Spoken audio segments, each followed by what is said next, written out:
Bonjour aux premiers arrivés, merci d'être venus. Nous sommes en train de régler quelques derniers réglages techniques et nous allons pouvoir commencer à l'heure comme convenu.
Bonjour à toutes et à tous, bienvenue dans ce nouveau webinaire Excel sur la mobilité électrique en collaboration avec notre partenaire ABB. Je suis Karel Hervieux de la société Rexel et j'accompagne notre partenaire ABB dans le développement de sa marque chez Rexel. Donc aujourd'hui, je suis accompagnée de deux intervenants, Benjamin Savenet, qui est chef de projet marketing chez les nouvelles énergies chez Rexel, sur les nouvelles énergies chez Rexel, et Paul Kalinescu, qui est chef de produit mobilité électrique chez ABB. Ils aborderont aujourd'hui 4 points avec pour objectif de répondre à la question de ce webinaire. Pourquoi il ne faut pas passer à côté de la charge rapide courant continu?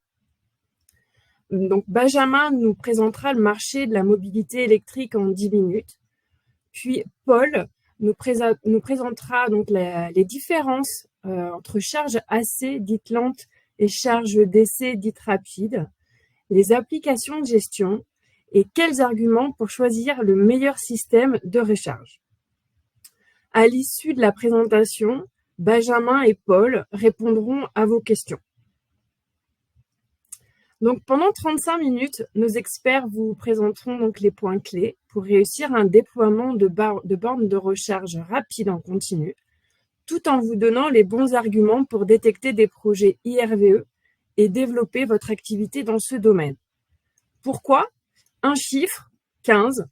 Vous n'êtes pas sans savoir que le marché des véhicules électriques est en plein essor et que l'objectif sera donc de pouvoir alimenter en France par exemple 15 millions de véhicules électriques en circulation en 2035, donc source RTE.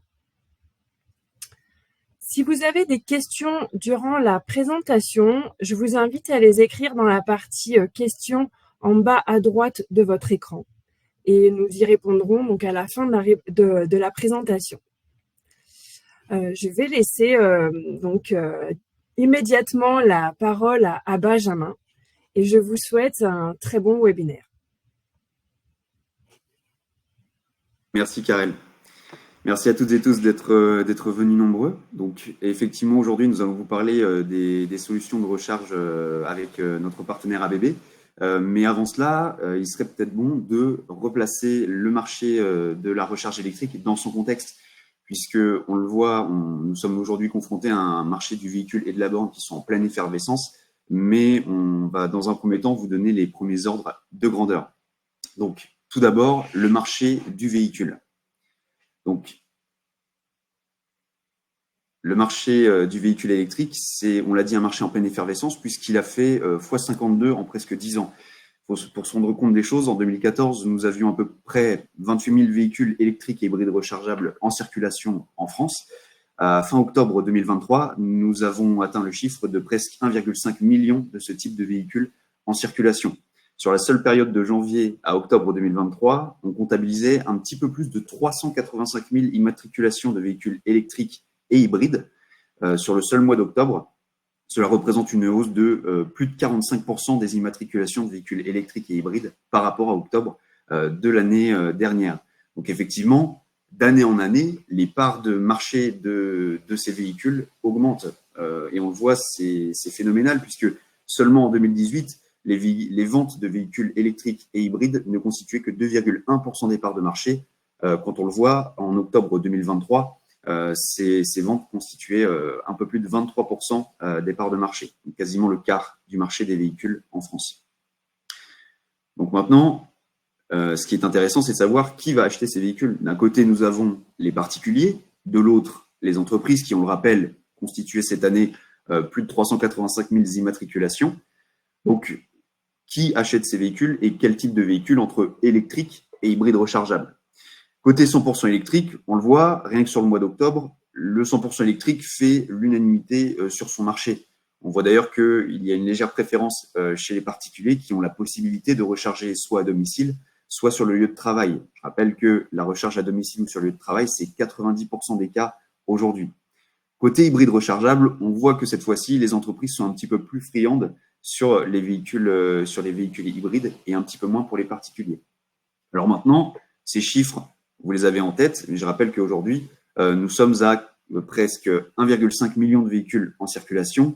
Selon les projections de l'ICC du réseau RTE, nous atteindrons 5,3 millions de véhicules électriques, 100% électriques et hybrides rechargeables en circulation en France en 2028, 7,4 millions en 2030 et 36 millions en 2050. C'est pourquoi il faut penser dès maintenant à préparer ce marché. Donc, effectivement, les véhicules, c'est bien, c'est pas tant le problème, même s'il y a toujours, on le sait bien, le problème du recyclage des batteries qui, aujourd'hui, persiste encore un petit peu malgré les avancées technologiques. En revanche, qui dit véhicule, dit besoin de recharge. Et là aussi, on voit que le marché des bornes est très, très soutenu et complètement dépendant du marché des véhicules. En 2023, jusqu'à fin octobre 2023, nous avions atteint plus de 111 000 points de charge ouverts au public, ce qui représente une hausse de 47% en un an. Pour vous donner une idée, le marché, en 10 ans, là aussi, a fait x13. En 2014, nous n'avions que 8 600 points de charge accessibles au public, quand cette année, nous avons atteint, je le rappelle, presque 112 000 points de charge accessibles au public. Donc, maintenant, ce qui est intéressant, c'est de voir la répartition de ces points de charge ouverts au public. On voit que la plupart sont situés dans les commerces, mais également 34% dans les parkings et 20% dans les voiries. On voit que les entreprises ne constituent aujourd'hui que 5% de ces points de charge ouverts au public, alors que, on l'a dit tout à l'heure, 90% des recharges s'effectuent soit à domicile, soit sur le lieu de travail. Donc aujourd'hui, les entreprises vont de plus en plus constituer une cible prioritaire dans l'homogénéisation du réseau d'infrastructures de recharge. Alors, maintenant que nous avons vu où sont situés ces points de charge, ce qui est intéressant, c'est aussi de comparer la puissance des points de charge attendus. On voit qu'aujourd'hui, sur ces 111 000 points de charge ouverts au public, 85% environ sont uniquement des points de charge en courant alternatif. Et on voit que les 15% restants se partagent entre les points de charge en courant continu, dont une majorité de 50 kW à 150 kW. Donc, on l'a dit, les entreprises vont être une cible prioritaire, mais là aussi, on voit qu'il y a surtout un marché porteur pour de la recharge en courant continu qui va permettre d'encaisser la hausse progressive du marché des véhicules électriques et hybrides rechargeables en France. Car plus le marché sera démocratisé de ce côté-là, moins il y aura de temps pour recharger son véhicule, puisqu'il y en aura plus à recharger. Et on le voit en bas, le prix moyen, pour vous donner aussi une idée de combien est facturée la recharge aujourd'hui, c'est bien sûr une moyenne. Tout dépend aussi du tarif négocié avec l'opérateur de recharge. Mais pour une moyenne, pour une idée globale d'une moyenne, le kilowattheure en courant alternatif était facturé à fin octobre à 36 centimes et en moyenne à 33 centimes le kilowattheure pour la recharge en courant continu. Alors maintenant, je le disais, le marché des véhicules va encore plus s'intensifier, même si les chiffres sont déjà assez impressionnants, puisque des réglementations viennent à l'appui pour inciter les particuliers et les entreprises à s'équiper en véhicules électriques. On commence avec les entreprises, avec, vous le savez, le renouvellement annuel de leur flotte de véhicules est soumise à un taux de verdissement de leur flotte. depuis le 1er janvier 2022, lors du renouvellement annuel des flottes de véhicules utilitaires des entreprises, au moins 10% doivent être électrifiés. Demain, en 2024, ce chiffre passera déjà au 1er janvier à 20%. Et ce sera 70% des flottes de véhicules utilitaires qui devront être électrifiées au 1er janvier 2030. Donc ça, c'est côté entreprise. Côté entreprise, avec en plus les particuliers, on voit arriver à grands pas l'arrivée des zones à faible émission. Donc vous avez la liste des 11 premières zones qui sont soumises à ces obligations. Je rappelle que depuis le 1er janvier de cette année, au sein des ZFE, il n'est pas possible de voir circuler ou stationner des véhicules répondant au critère 5. Ce n'est plus possible depuis cette année. Il en sera de même pour les véhicules critère 4 demain, au 1er janvier 2024. Et au 1er janvier 2025, il s'agira des critères 3 qui ne pourront plus circuler. Bien sûr, des amendes viendront à l'appui en cas de circulation ou de stationnement de véhicules qui ne répondent pas à ces critères au sein de ces zones. On a parlé pour l'instant de 11 premières zones à faible émission. Vous le voyez en bas, l'objectif 2025 du gouvernement, c'est d'atteindre 43 ZFE, zones à faible émission, dans les métropoles d'au moins 150 000 habitants. De la même manière, sans même parler de bornes, mais lorsqu'on parle de parking, une réglementation qu'il est important de garder à l'esprit, ce sont les obligations d'équipement et de prééquipement des parkings, valables dans les bâtiments résidentiels neufs ou rénovés et dans les bâtiments non résidentiels neufs ou existants. Donc, petit rappel, l'équipement, c'est lorsque la borne est sortie de terre, lorsqu'on voit la borne et qu'on peut s'y raccorder. Il y a des obligations d'avoir la présence de bornes physiques, ça c'est l'équipement. Et lorsqu'on parle de prééquipement, c'est cette fois-ci lorsqu'il y a le passage de câbles, la gaine, le fourreau qui sont sous les places de parking et qui viennent les alimenter pour potentiellement y installer des bornes dans le futur. C'est ça le prééquipement. Et il y a des obligations sur les deux. En commençant par les bâtiments résidentiels, donc neufs ou faisant l'objet de rénovations importantes, on voit qu'il n'y a pas d'obligation d'équipement. Il n'est pas nécessaire dans une copropriété d'équiper toutes les places de borne. Ça reste encore au choix du propriétaire de la place de parking de savoir si oui ou non il veut une borne, puisque ce sera aussi à ses frais. En revanche, en cas de rénovation importante, mettons de tout un parking d'une copropriété, pour vous donner un exemple, il sera nécessaire, si ces travaux dépassent un certain coût, de prééquiper 100% des places de parking. Et là, on commence à parler. Pareil, pour les bâtiments non résidentiels neufs ou rénovés, dès le moment où le parking dépasse 10 places de stationnement, il y aura des obligations, vous le voyez, de prééquiper 20% des places. Donc, il faudra alimenter 20% des places à partir de 10 places. Et il sera nécessaire pour les parkings de plus de 10 places d'avoir obligatoirement une borne installée sur le parking, 2 bornes pour les parkings de plus de 200 places. Donc là, on parle des bâtiments non résidentiels neufs ou rénovés. Mais il y a en tout dernier, pour les bâtiments non résidentiels existants, un minimum d'équipement d'une borne par tranche de 20 places au 1er janvier 2025.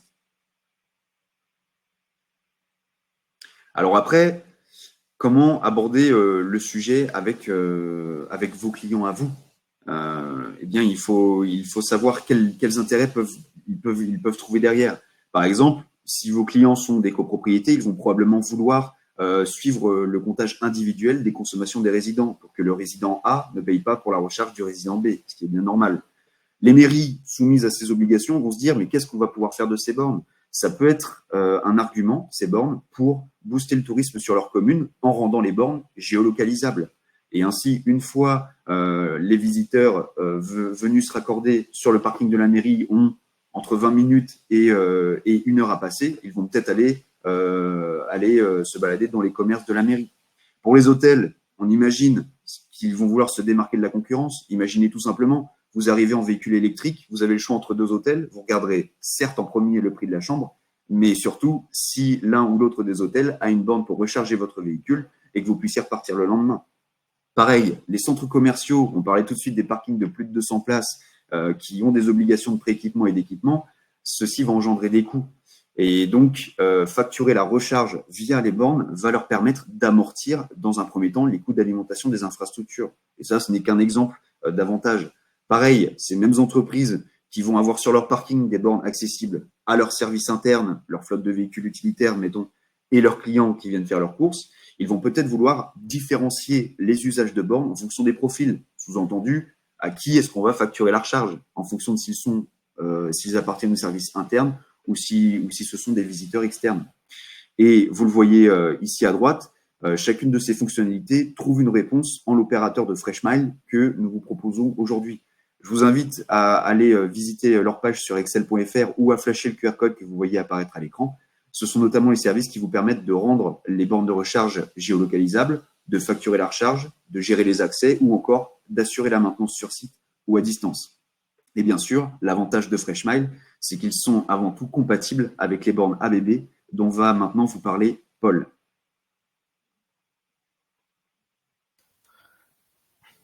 Merci Benjamin pour cette présentation et effectivement on voit que le marché des véhicules électriques fait que augmenter et donc là il faut installer des bornes de recharge. Mais avant tout il faut aussi comprendre, parce qu'on parle des bornes AC, DC, mais il faut aussi comprendre la différence entre une charge AC dite lente et une charge DC dite rapide. Avant tout, pour ceux qui ne connaissent pas, donc ABB E-Mobility est une activité née en 2010 au sein de groupe ABB, donc leader des solutions d'électrification et de l'automatisation dans l'industrie. Donc notre métier est de faire progresser la mobilité électrique au quotidien.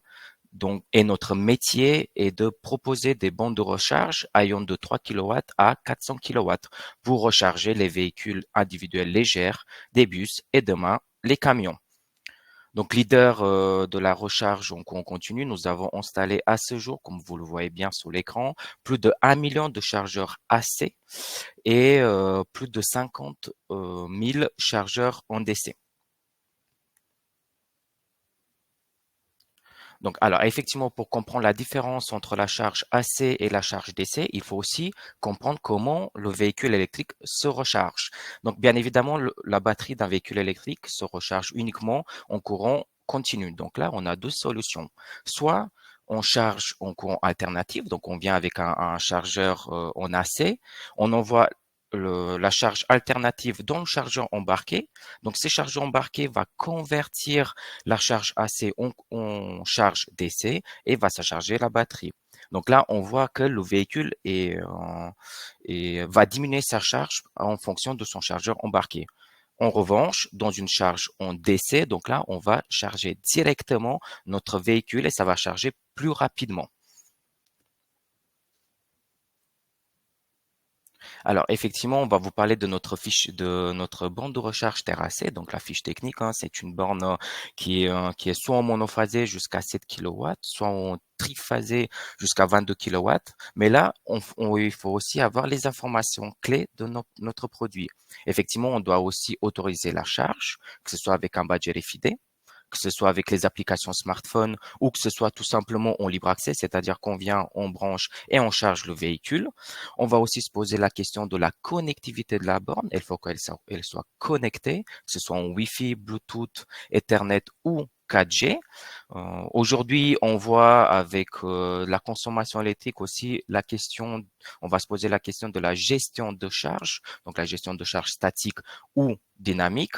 Et bien évidemment, on va avoir aussi une borne qui est communicante, donc expliqué auparavant, en OCPP 1.6 compatible avec Freshmile, mais aussi en mode bus. Alors, c'était le produit en courant alternatif. Là, on peut rentrer dans notre gamme de produits pour la recharge en courant continu. Alors, effectivement, nous, on a une large gamme de produits, mais on a les produits à destination, donc qui varient entre 20 à 50 kilowatts, qui sont bien évidemment en stock chez Rexel. Vous pouvez aller vous approcher de Rexel. Donc, c'est les Terra 50, Terra Wallbox 24 et les Terra 54 DC, donc 50 pour 50 kilowatts, 4 pour la quatrième génération. Ça, ce sont plutôt des endroits où nous, on peut aller chercher du business. Donc, c'est ce qu'on appelle le marché à destination. Bien évidemment, on a des produits des chargements rapides et ultra rapides. Ce sont plutôt des endroits comme les aires d'autoroute, les voiries ou les stations électriques, par exemple. Alors, la question qu'on va se poser, comment choisir une puissance adaptée à vos besoins? Et effectivement, quel discours tenir à vos clients concernant le choix de la borne dite à destination.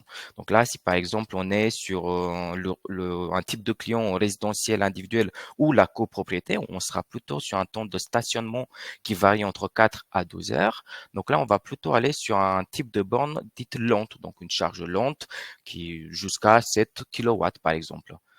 En revanche, on est dans un lieu recevant du public, comme les centres commerciaux, les hôtels, les restaurants, par exemple. On est plutôt sur un lieu de stationnement de 1 heure jusqu'à 8 heures. Pourquoi on parle de 1 heure ou 8 heures? Par exemple, les collaborateurs qui restent en fait sur place. Là, on peut proposer une charge lente en AC qui varie de 7 à 22 kilowatts ou une charge rapide en DC pour les véhicules légers, par exemple, pour récupérer entre 20 et 80% de la batterie.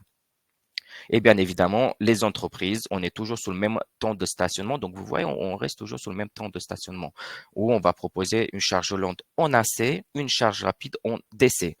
Donc, on voit bien que le temps de stationnement des usagers va déterminer le type de chargeur choisi et qu'il faut que l'usager puisse récupérer suffisamment de batterie durant sa période de charge.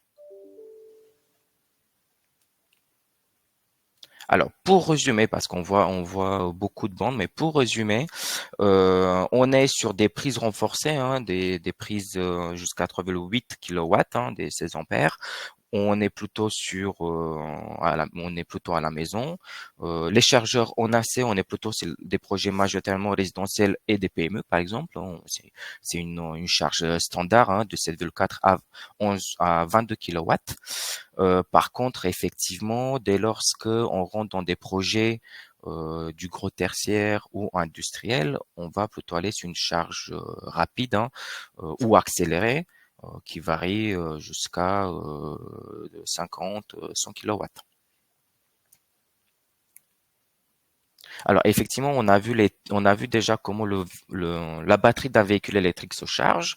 On a vu les différents types de bornes qu'on propose. Mais maintenant, on va s'intéresser aussi aux applications de gestion et maintenance des bornes. On va rentrer dans euh, les applications pour la terrasse, par exemple. Les solutions logicielles, donc on a les applications de gestion de bornes ABB, Terra Wallbox AC. Donc on va pas rentrer trop dans les détails. Donc je vous invite à aller sur notre site web euh, pour voir les démos de nos applications. Mais on a deux applications, Terra Config Installateur et Charger Sync pour l'utilisateur final.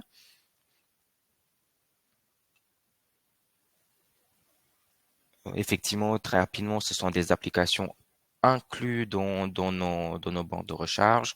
Les applications TerraConfig dans une application en français. Ça vous permet aussi de créer votre compte tout seul. Et bien évidemment, l'intégration simple avec l'opérateur FreshMile. En revanche, on a l'application smartphone pour l'utilisateur ChargerSync, une application en français. Ça va vous permettre aussi de notifier les mises à jour des bornes. Ça va vous permettre de récupérer facilement les sessions de charge et aussi de régler les préférences de courant, par exemple entre les heures pleines et les heures creuses. Donc, on donne l'accès. On voit, hein, on a l'installateur qui a son application pour faire les mises en service des bornes, mais aussi l'utilisateur qui va pouvoir gérer lui-même la borne de recharge. Un exemple de fichier modèle pour l'installateur. Hein. Vous avez l'application, vous choisissez. En fait, l'application va vous guider pas à pas pour chaque paramétrage. Et donc vous avez juste à suivre une application pour mettre à jour la borne et pour faire la configuration de la borne. Effectivement, on a vu les applications sur les chargeurs en AC, donc en alternatif, qui sont assez simples sur le marché. Maintenant, on va s'intéresser plus sur le chargeur en DC, donc l'application Charger Connect, qui va vous permettre une connectivité fiable et une disponibilité élevée du réseau du chargeur. C'est un outil digital ABB donc c'est une connectivité par ABB via un modem 4G et 3G pour une connectivité facile. Euh, on a une visibilité au sein des outils de service ABB. Ça va nous permettre de faire la mise à jour et aussi ce qu'on appelle l'interopérabilité des véhicules électriques. Donc, on va pouvoir aussi recharger des nouveaux véhicules. Alors, quelles sont les valeurs pour le client. Donc, en fait, nous, on va vous faciliter la connectivité et on va soutenir votre activité en assurant une disponibilité élevée de votre connexion mobile. ABB aussi va garder votre chargeur à jour, c'est très important. On voit l'évolution à ce jour aussi des véhicules. Donc, on va vous permettre de garantir une disponibilité élevée du réseau et la compatibilité des nouveaux véhicules électriques sur la route. Et aussi, on va offrir bien évidemment la meilleure expérience client au conducteur. Quels sont les avantages? Un processus de diagnostic optimisé, hein, donc ça va réduire le temps de réparation et les visites sur site. Une infrastructure à l'épreuve du temps avec une interopérabilité maximale avec les derniers modèles de véhicules électriques et aussi un moyen faible et rentable de connecter le chargeur Internet. Quelles sont donc les principales caractéristiques de Charger Connect? Ça permet la connexion et l'accès à la plateforme de service ABB. Le chargeur est connecté et le chargeur est activé dans les outils de service à distance ABB, donc ce qui rend les données en temps réel visibles pour nos équipes de service local et international. Ça permet la mise à jour des logiciels de chargeur, une connexion Internet via le réseau et une surveillance de la connectivité mobile 24 heures sur 24, 7 jours sur 7. Une remarque, donc Charger Connect est nécessaire pour permettre l'accès aux services d'assistance ABB, aux mises à jour des logiciels et à l'assistance technique. Il est basé de toutes les contrats, elle est la base, pardon, de tous les contrats de services ABB et des offres de services connectés. Alors effectivement, on en voit, hein, vous avez peut-être l'habitude de faire les mises en service des bornes en AC. Les mises en service des bornes AC, c'est un peu, on rentre dans un projet, donc c'est un peu plus avancé. Donc c'est pour ça que la mise en service, ça se fait par un technicien ABB. Donc le technicien ABB va vous accompagner pendant la mise en service, même si vous êtes P1, P2, P3 pour faire les mises en service, le technicien ABB va vous accompagner sur la bande d'essai. Donc la prise de rendez-vous avant la mise en service via notre charger desk. On va prévenir environ 15 jours entre la prise de rendez-vous et l'intervention sur site. Bien évidemment, vous êtes présent sur site le jour J et on va avoir un véhicule électrique pour les tests de charge. Effectivement, on a vu donc nos différentes solutions, que ce soit des solutions en AC, en DC. On a compris aussi comment le véhicule électrique se recharge. On a vu les différentes applications. Mais maintenant, on va se poser la question, quels arguments pour choisir le meilleur système de recharge? Alors effectivement, si on est dans le cas de figure d'une résidence individuelle et une copropriété, on est plutôt sur un temps de stationnement qui varie entre 4 heures à 2 heures. Donc là, la question qu'on va se poser, c'est quels sont les avantages pour le client final? Donc les avantages pour le client final, c'est l'utilisation simple via une application smartphone pour gérer sa charge. On a aussi le plug and charge, on vient, on branche et on charge. On, on a la programmation de la charge via l'application, exemple entre 22 heures et 6 heures, et aussi la gestion dynamique de la charge en option avec un compteur Modbus pour un chargeur. Bien évidemment, on a les avantages aussi pour l'installateur. Vous avez une solution robuste et compacte, donc IP54, IK10, 3 kg, donc facile à transporter, facile à stocker et facile à installer. Vous avez une installation via l'application smartphone TerraConfig gratuite, qui est une application smartphone. Aujourd'hui, tout le monde a un smartphone dans sa poche. Donc là, on n'a pas besoin d'une clé USB ou d'un ordinateur pour justement faire la mise en service. Vous avez une bande communicante en OCPP 1.6, en RFID, en Wi-Fi, en Bluetooth, en 4G, en RJ45 et en Modbus TCP/IP. C'est aussi une solution qui est compatible avec le gestionnaire de charge eBayP et FreshMail dans le cadre d'une gestion de charge dynamique avec plusieurs chargeurs et de la facturation. Bien évidemment, on a le compteur EMID pour la facturation qui est intégré dans la borne. Et vous savez, hein, on est dans un domaine qui évolue rapidement. On a la hotline ABB, on support aux installateurs. Donc, par exemple, vous êtes sur un site, hein, votre première installation, vous contactez notre contact center. Nous, on est disponible pour répondre à vos questions.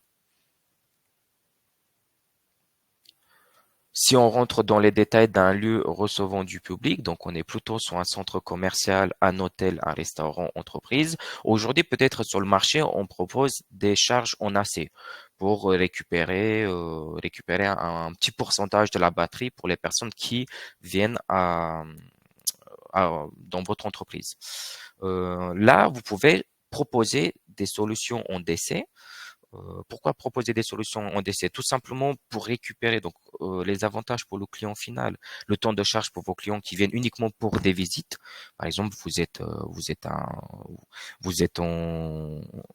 en déplacement, vous voulez manger à midi avec vos collègues, bah, vous voulez aussi charger le véhicule et récupérer un pourcentage. Donc, on va pas pouvoir récupérer la totalité de notre batterie, on va juste récupérer un pourcentage. Et là, en fait, ça va nous permettre d'avoir une charge rapide pour récupérer entre 20 et 80%. Alors, pourquoi on parle de 20-80% de la batterie? Alors, effectivement, le temps de chargement de la batterie est plus rapide jusqu'à 80%. À partir de 80%, en fait, le temps de chargement va baisser. Et effectivement, vous avez aussi avec nos solutions une charge simultanée sur la Terra 54 en AC ou en DC. Donc, vous avez la borne Terra 54, vous avez une prise en AC, si on souhaite charger en AC, et aux prises en DC 50 kW. Donc, on va pouvoir charger deux véhicules en même temps. Effectivement, ça, ce sont les avantages pour le client final. Maintenant, on va rentrer dans les avantages pour l'installateur. Effectivement, vous avez une solution tout inox pour un usage extérieur. Vous avez un seul fabricant de bandes de recharge, hein, en AC et en DC. Donc, nous, on propose la totalité de la gamme. Une installation de A à Z, même sur une installation déjà existante. Donc aussi, nous, on travaille sur toute la distribution électrique. Donc, on veut proposer aussi l'installation, on peut vous proposer aussi, par exemple, les abonnements, les tarifs jeunes. Donc, vous voyez, on vient avec une solution clé en main. Vous avez un seul interlocuteur pour arriver à avoir une installation de bande de recharge. Vous avez pas de risque avec nous, le leader mondial en bord DC. Et donc là, on va vous proposer une solution morale Wallbox DC, une solution Terra 54 en DC. Et bien évidemment, comme expliqué avant, vous avez la hotline ABB en support aux installateurs, pardon, qui est disponible pour répondre à vos questions. Effectivement, maintenant, on a vu plusieurs choses, mais un exemple concret. Vous êtes en entreprise, par exemple, vous avez une entreprise avec qui a un grand site industriel.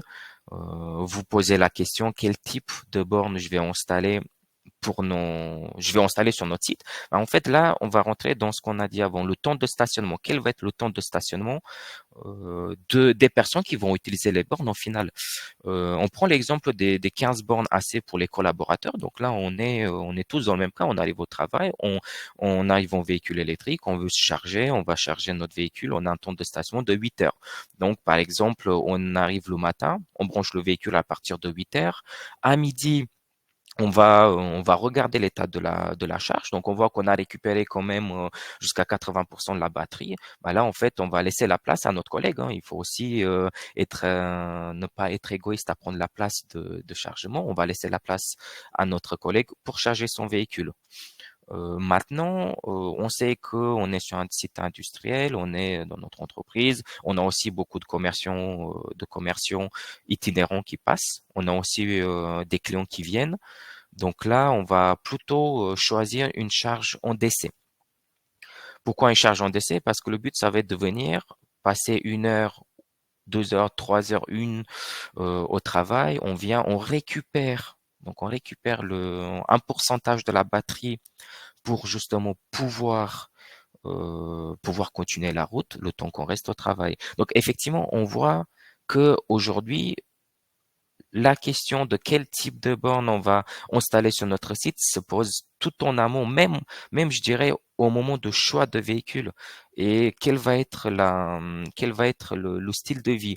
Parce qu'aujourd'hui, on va dire, le plus compliqué va pas être quel véhicule on va avoir, quel véhicule électrique on va avoir, quel type de borne. Ça va être surtout comment nous, en tant qu'utilisateurs, on va changer notre style de vie, c'est-à-dire qu'on va peut-être notre tournée commerciale, on va peut-être la diminuer pour s'arrêter charger le véhicule. Donc on doit littéralement changer notre style de vie pour s'adapter effectivement à ce type de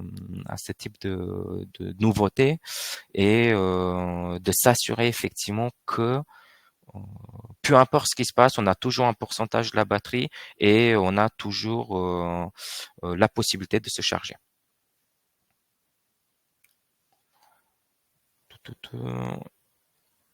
Voilà. Maintenant, est-ce que vous avez des questions sur nos solutions? Déjà, merci, merci Benjamin, merci Paul pour votre intervention sur la charge rapide. C'est facile. Je vais regarder s'il y a des questions et pour que vous puissiez y répondre. Donc, je vois qu'il y a une question. Donc, je vous l'ai dit. Pour la gestion de l'énergie dans les bornes d'essai, avons-nous besoin d'éléments pour le faire ou bien les éléments sont-ils fournis à l'intérieur de la borne? Alors effectivement, pour la gestion de l'énergie, nous avons besoin d'un élément, justement. On parlait effectivement de la solution eByP. Nous avons besoin d'une solution externe pour faire cette gestion de charge dynamique. Après, si on se connecte à un opérateur de charge en OCPP qui fait du smart charging, tout se fait via le cloud également. Très bien. Merci. Donc là, je vois pas d'autres questions pour le moment dans la partie questions. Moi, j'en ai une pour vous. Alors, si j'envoie une autre, pardon. Bonjour, y a-t-il une différence de prise plug entre CA et DC? Y a-t-il une différence de prise plug, c'est-à-dire de plug entre CA et DC? Alors effectivement, on a AC et DC. d'accord, Ouais, entre l'AC et DC. ouais, au niveau de la Effectivement, prise. alors les standards de charge, donc on a la standard de charge en AC qui est en alternatif et la standard en CCS2 combo 2 système sur la charge en continu. Donc on a une différence effectivement. Ok. Est-ce qu'on est obligé de passer par un opérateur pour gérer la facturation, le lecteur de carte bancaire direct? Est-ce que c'est possible? Alors aujourd'hui, c'est ce qui va se faire principalement, puisque, comme je disais tout à l'heure sur les prix de la charge, je vous donner quelques exemples en B2B. Aujourd'hui, ces tarifs sont négociés entre le réseau qui va alimenter les bornes, le propriétaire des infrastructures qui va choisir à combien il souhaite facturer en fonction de son tarif, de combien ça lui coûte d'alimenter ses bornes et à combien il est prêt à facturer ses usagers, et l'opérateur de charge. Et tout ça est vu en accord tripartite, mais avec finalement l'opérateur de charge comme premier interlocuteur. Donc, obligation non. Après, c'est vrai qu'on a souvent la demande de est-ce que les bornes se font avec des TPE, des cartes bancaires intégrées dans la borne. Ça, c'est des technologies qui se font très, très, très, très peu aujourd'hui. Et on voit que les réglementations et les lois telles qu'elles évoluent vont s'assurer à ce que tôt ou tard, ce soit bel et bien une obligation de passer par un opérateur de charge. Donc aujourd'hui, est-il obligé de passer par un opérateur de charge? Dans 95% des cas, oui. Et demain, l'objectif, en tout cas du gouvernement, les objectifs du gouvernement, c'est de passer à 100% oui dès qu'il y a facturation. Pour que aussi l'opérateur de charge soit capable de faire remonter ces données au réseau. Vous avez peut-être entendu du réseau AVER, parce que si le réseau, pour aller un petit peu plus loin, si le gouvernement pousse à ce que les propriétaires de bandes passent par un opérateur pour facturer la recharge, c'est pour savoir combien aussi ça va coûter demain d'alimenter le réseau national d'infrastructures. C'est pour ça que dans la mobilité électrique, de plus en plus, les services sont mis en avant pour rendre les bornes communicantes, pour apporter les meilleurs services aux usagers. Merci Benjamin. Donc une autre question sur l'optimisation de la durée de vie des batteries pour avoir une durabilité, ouais, une vie plus longue des batteries. Est-ce qu'il vaut mieux pas privilégier les recharges lentes, donc les bornes de recharge AC? Effectivement, c'est une très bonne question et nous ne sommes pas constructeurs de véhicules électriques, donc nous n'avons pas ce type d'information. Cependant, il faut s'adapter à l'utilisation. C'est-à-dire qu'aujourd'hui, si on a effectivement la possibilité de charger lentement, on va charger lentement pour ne pas enfin voilà, on va charger lentement si on a la possibilité. Après, si on est dans les cas de figure des aires d'autoroute où on doit récupérer rapidement, là, on va privilégier plutôt la charge rapide. Mais aujourd'hui, nous ne sommes pas constructeurs de véhicules électriques pour répondre à cette question. D'accord. Donc la charge rapide quand même a un impact sur la durée de vie de la batterie, plus que la charge lente. C'est une autre question. Euh, oui, alors effectivement, on va charger plus rapidement et à long terme, on va peut-être avoir un impact sur la batterie. Mais aujourd'hui, si on est encore nouveau, hein, on ne sait pas euh, si on ne sait pas Ouais. si on va avoir un impact, mais après, encore une fois, on ne sommes pas constructeurs de batteries ni constructeurs de véhicules électriques. Non, cependant, de plus en plus, il y a des, comment dire, des préconisations qui émanent. Quand Paul disait tout à l'heure qu'il va falloir changer nos habitudes et nos usages, c'est une réalité. Déjà, de plus en plus, les vendeurs les fabricants de véhicules et d'infrastructures rappellent que du côté du véhicule, il est toujours conseillé de conserver une charge entre 20% et 80% de la batterie. Si vous voulez, de 0 à 20% et de 80 à 100%, c'est là que la batterie s'use le plus vite. Donc, il existe déjà des solutions qui sont en train de se démocratiser pour pouvoir, justement, du côté de la gestion de la recharge, s'assurer que la borne s'arrête de recharger le véhicule ou que le véhicule se bloque à un pourcentage de charge pour pouvoir justement faire durer sa batterie plus longtemps. Merci à tous les deux. Une autre question par rapport, peut-être pour vous, Benjamin. Donc, bonjour, à partir de quelle date de PC est valable les différents pourcentages de places équipées présentés tout à l'heure? Donc, je pense que ça reprend votre slide sur les obligations de prééquipement. Donc, est-ce que Ouais, vous tout à avez fait. Donc d'informations? ça, vous pouvez bien sûr retrouver davantage de détails et de cas pratiques sur Légifrance. Maintenant, si vous voulez vous économiser un petit peu de temps sur la lecture des textes de loi, je recommande avant tout d'aller sur l'AVER, qui est l'Association nationale du développement de la mobilité électrique, qui fait une synthèse de ces textes de loi. Et pour répondre directement à votre question, à quelle date est valable ce pourcentage? Ce pourcentage a été décrété, a été affirmé par un décret du 13 juillet 2016. Donc ce sont des réglementations qui sont déjà valables, mais qui sont souvent méconnues. Après, là, par manque de temps, je n'ai pas pu aller plus loin dans le détail des réglementations. Mais vous voyez tout à l'heure, pour reprendre cet exemple, quand je parlais des bâtiments résidentiels, on parlait bien des bâtiments résidentiels neufs, donc ceux qui vont être créés, ou des bâtiments résidentiels faisant l'objet de rénovations importantes. Et c'est là que les textes de loi nous envoient plus loin dans les détails, puisque les rénovations sont considérées comme importantes lorsque le coût de rénovation d'un parking va dépasser un quart de la valeur du bâtiment hors coût du terrain. Donc ça, c'est le type d'information que vous pouvez retrouver sur les pages dédiées sur excel.fr ou sur le site de l'AVER, AVER France, donc AVERE, qui, je le rappelle, est l'Association nationale de déploiement de la mobilité électrique. Merci Benjamin. J'ai une autre question un peu plus sur la démographie, sur les comportements. Donc, a-t-on une idée de l'âge moyen des utilisateurs de véhicules électriques et bornes électriques? Il faut être bien au fait des applis et modes modernes de connectivité. Quid des personnes, donc entre 70 et 75 ans, auront-ils encore le droit de bien se conduire?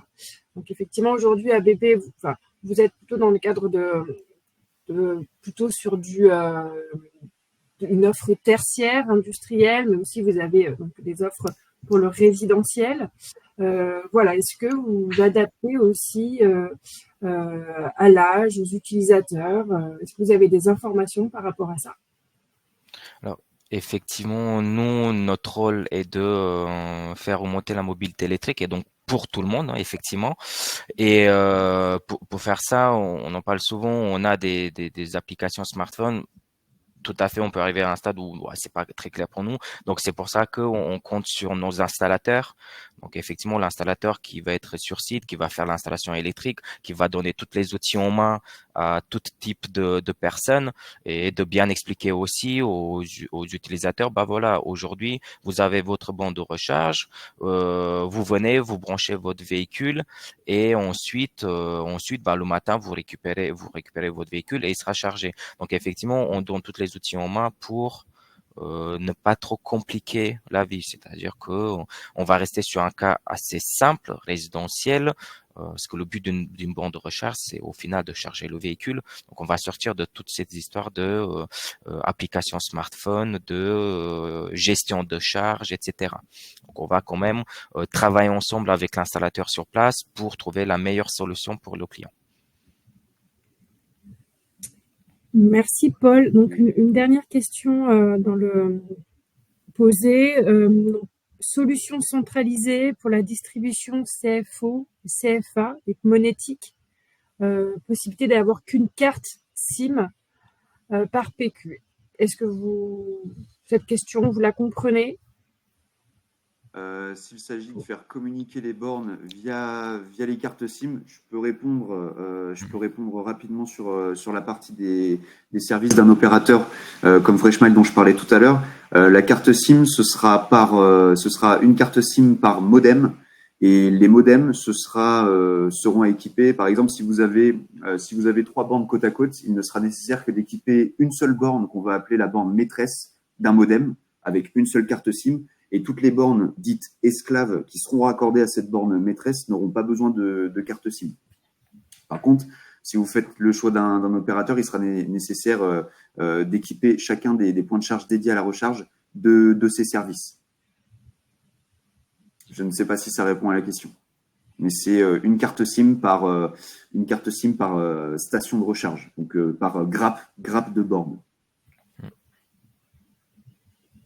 Alors effectivement, si je peux juste rebondir sur la réponse de Benjamin, tout dépendra aussi de type de bande de recharge que vous avez. Si par exemple vous êtes sur une charge AC, c'est effectivement ce que Benjamin vient de nous expliquer. Si on est sur une borne DC, notamment les bornes ABB, nous avons déjà la carte SIM donc distribuée par ABB hein, dans la borne et la liaison, ça va se faire directement avec l'opérateur de charge via le système qu'on vient d'expliquer, Charger Connect.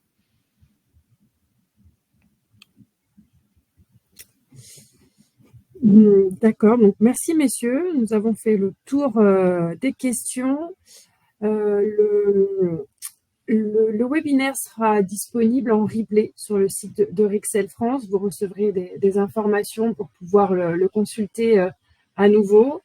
Donc merci à vous Benjamin et Paul d'avoir répondu à la question sur comment réussir son déploiement essentiellement en charge DC parce que il va y avoir de plus en plus de véhicules, il va falloir répondre à une demande croissante et il va falloir aussi éviter d'avoir des bouchons, je pense, pour recharger son véhicule. Donc la charge en courant continu dite rapide sera la solution de demain.